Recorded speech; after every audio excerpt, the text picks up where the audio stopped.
दो आत्माएं जो अभी अभी इस दुनिया को छोड़ चुकी थीं, एक अनजान दहलीज पर खड़ी थीं। उनके सामने दो दरवाजे प्रकट हुए। एक स्वर्ग की शांति से जगमगा रहा था तो दूसरा अंधकार में डूबा डरावनी चीखों से गूंज रहा था।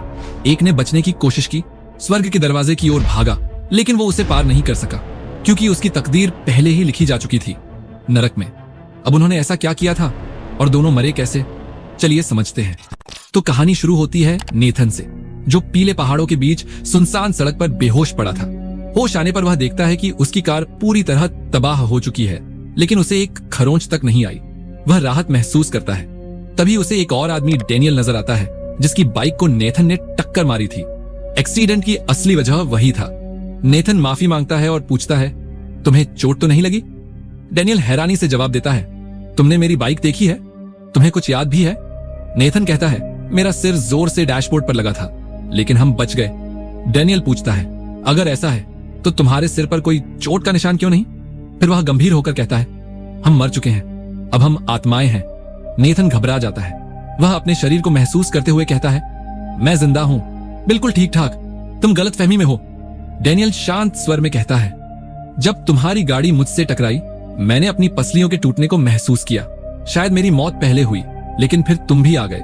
मैं पहले नहीं मानता था, लेकिन अब सच्चाई समझ चुका हूं, तुम्हें भी समझना होगा। नेथन अब भी यकीन नहीं करता। तब डेनियल कार की ओर इशारा करता है और कहता है, तुम्हें अंदर देखना चाहिए। नेथन झांक कर देखता है और जो दिखता है उससे उसकी सांसें रुक जाती हैं।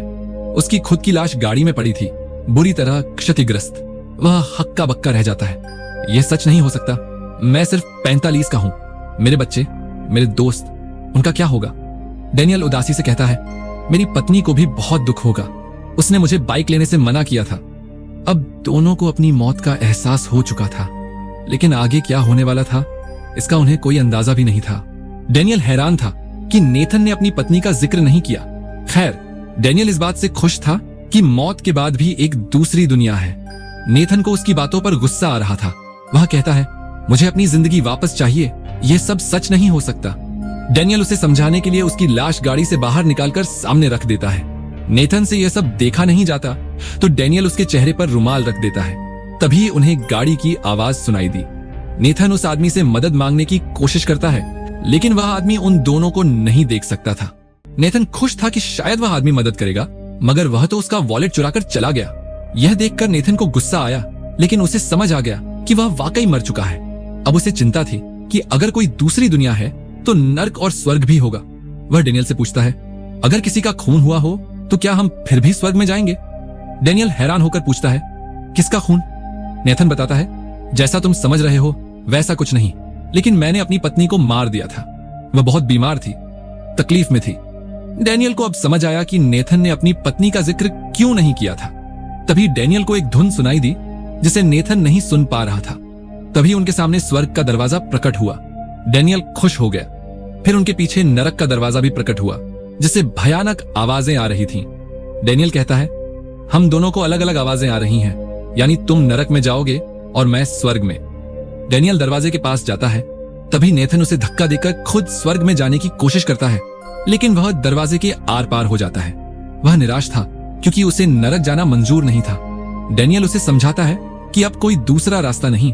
नेथन एक्सीडेंट के लिए माफी मांगता है तो डेनियल कहता है, तुम्हारी गलती नहीं थी, मेरा ध्यान भटक गया था। मैं सड़क के पास खेलती एक बच्ची को देख रहा था।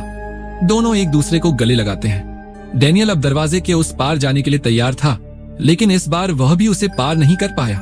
वह हैरान था। अब उसे भी वह भयानक आवाजें सुनाई दे रही थीं। तभी वहां एक बच्ची आती है और पूछती है, मेरी माँ कहाँ है? यह वही बच्ची थी जिसे एक्सीडेंट से पहले डेनियल ने देखा था। उसे नहीं पता था कि उसकी बाइक से वह बच्ची भी मारी गई थी। बच्ची कहती है, तुम दोनों की वजह से मेरी जान गई, अब तुम दोनों नरक में चलोगे। इतना कहकर वह चीखने लगती है और अचानक दोनों को उठाकर नरक में फेंक दिया जाता है। डेनियल उदास था क्योंकि उसे भी अब नरक जाना था। वो कहता है कि हमें नरक में फेंकने के लिए कोई आएगा नहीं, जिस पर नेथन उसे लात मारकर अंदर भेज देता है, लेकिन वो खुद जाने के लिए तैयार नहीं था। तभी उसे लेने एक भयानक राक्षस आता है, जिससे डरकर नेथन खुद ही अंदर चला गया। अंदर उसे बहुत सारे लोग दिखते हैं जो जमीन पर बेहोशी की हालत में पड़े थे। वहां एक छोटी बच्ची भी थी। नेथन को समझ नहीं आता कि वह नरक में क्या कर रही है। नरक तो मासूमों के लिए नहीं, इसीलिए वह उसके पास गया। हाथ पकड़ने पर वह देख पाता है कि आखिर उसके साथ क्या हुआ था। इस बच्ची का नाम जेनी था। जेनी ने अपने परिवार के साथ कुछ भयानक किया था, जिस वजह से वह जेल में थी। एक थेरेपिस्ट उससे पूछती है कि उसने ऐसा क्यों किया। जेनी कहती है कि उसे अपनी बहन से नफरत थी। दरअसल जेनी को डरावनी परछाइयां दिखाई देती थीं, जिससे उसका बर्ताव अजीब हो गया था। उसके पिता को उसे डर लगता था और वे चाहते थे कि उसे इलाज के लिए हॉस्पिटल भेज दें, लेकिन उसकी मां मना कर देती थी। फ्लैशबैक, जेनी रईस माँ बाप की बेटी थी। एक सुबह जब वो अपने माता पिता के कमरे में गई तो वहां उनकी लाशें पड़ी थीं। लेकिन जेनी जरा भी हैरान नहीं हुई। वह किचन में जाकर जैम टोस्ट बनाती है और उसे लेकर गुफा में जाती है, जहां टोनी द मॉन्स्टर रहता था, जो उसका दोस्त था। टोनी डर रहा था। जेनी उससे पूछती है, तुमने मेरे माता पिता को क्यों मारा? टोनी कहता है, मैंने नहीं मारा। लेकिन जेनी झूठ बोलने पर उसे डांटती है। फिर वह टोनी को अपने घर ले आती है। वहां टोनी को नहलाकर लाशों को छुपाने के लिए कहती है। रात में जेनी और टोनी थिएटर में जाते हैं, जहां जेनी दर्शकों से कहती है, देखो, इस राक्षस ने मेरे माता पिता को मारा, अब इसे फांसी दी जाएगी। टोनी गले में फंदा डालकर कहता है, मेरा नाम टोनी द मॉन्स्टर है और मैंने ये हत्याएं नहीं की। लेकिन जेनी को सच्चाई पता थी। असल में ये सब उसने किया था और टोनी सिर्फ उसके भ्रम का हिस्सा था। एक रात जेनी अपनी छोटी बहन एंजेला के पास जाती है और कहती है, माता पिता मर गए। एंजेला पूछती है, क्या उन्हें तुमने मारा? जेनी झूठ बोलती है, नहीं, टोनी ने।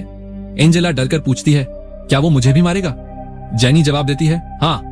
फिर वह एंजेला को किचन ले जाकर ओवन में बंद कर देती है। एंजेला चिल्ला रही थी, लेकिन जेनी ओवन ऑन करके वहां से चली गई। वह गाना गाते हुए नाच रही थी और हम देखते हैं कि घर में एक काला साया मंडरा रहा था। सीन वापस से नेथन पर आता है, यानी नरक में। जेनी की कहानी जानकर वह बहुत ज्यादा डर गया था। उसकी हालत बहुत बुरी थी। वह रेंगता हुआ क्लोई और उसकी मां जूलिया के पास जाता है। उनका हाथ पकड़ते ही उसे उनकी यादें दिखने लगती हैं। जूलिया बहुत रो रही थी, जैसे किसी सदमे में हो।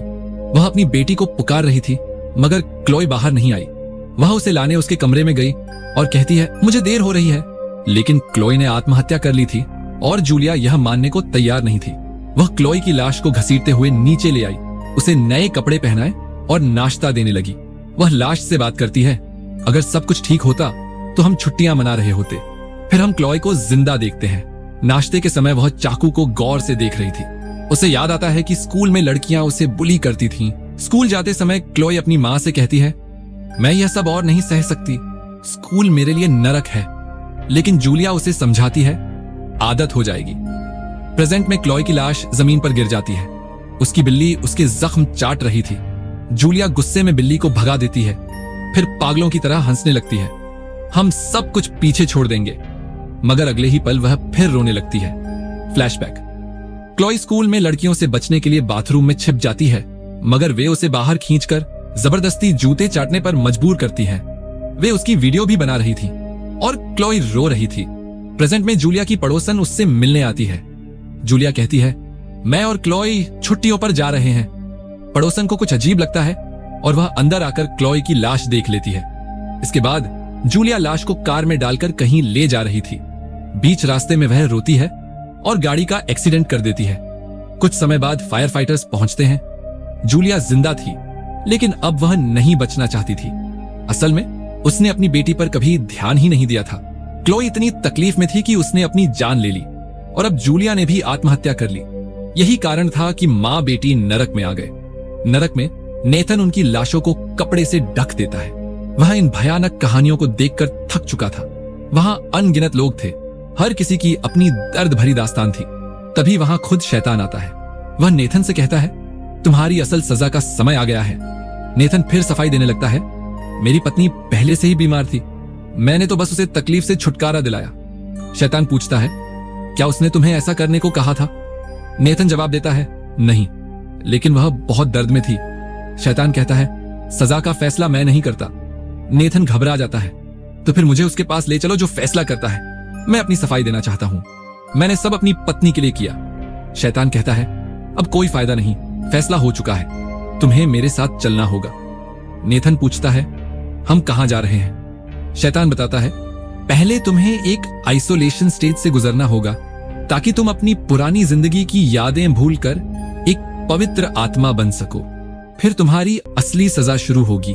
नेथन घबरा कर पूछता है, मैं यहां कितने समय तक रहूंगा? शैतान जवाब देता है, अब तुम यहां हमेशा रहोगे? यह सुनकर नेथन के होश उड़ जाते हैं। शैतान उसे एक काल कोठरी जैसी जगह में ले जाता है और कहता है, यहां तुम्हें रोज तकलीफ मिलेगी, ऐसी तकलीफ जो तुमने पहले कभी महसूस नहीं की होगी और तुम कभी इसके आदी नहीं होगे। नेथन पूछता है, क्या यहां तकलीफ के अलावा कुछ और भी मिलेगा? शैतान कहता है, नहीं। जाते जाते शैतान कहता है, जब तुम अपनी असली सजा के लिए तैयार हो जाओगे तो मैं तुम्हें लेने आऊंगा। फिर वह वहां से चला जाता है। शैतान के जाने के बाद नेथन देखता है कि वहां कोई और भी पड़ा हुआ है। वह पूछता है, तुम कौन हो? तभी वह राक्षस जाग जाता है और कहता है, क्या तुम मेरा नया खिलौना हो? यह सुनकर नेथन सिहर उठता है। वह कहता है, मैं इंसान हूं, तुम्हारा खिलौना नहीं। लेकिन वह राक्षस नेथन को देखकर ऐसे खुश होता है जैसे किसी बच्चे को नया खिलौना मिल गया हो। वह नेथन को पकड़कर दीवार पर पटकता है और फिर उस पर बैठकर बेरहमी से घूंसे मारता है। राक्षस हंसते हुए कहता है, उठो, मुझे तुमसे और खेलना है। धीरे धीरे हमें पता चलता है कि नेथन यहां बार बार जिंदा होगा, सिर्फ इस राक्षस के खेल के लिए। लेकिन यह राक्षस उसकी आत्मा को इतनी बुरी तरह कुचल देता है कि उसका पुनर्जन्म होता है, दुनिया में एक बच्चे के रूप में। शैतान इस राक्षस के पास गुस्से में आता है क्योंकि अब नेथन एंटी क्राइस्ट बन चुका है। वह राक्षस को हुक्म देता है कि वह धरती पर जाए और नेथन की आत्मा को वापस नरक में लाए।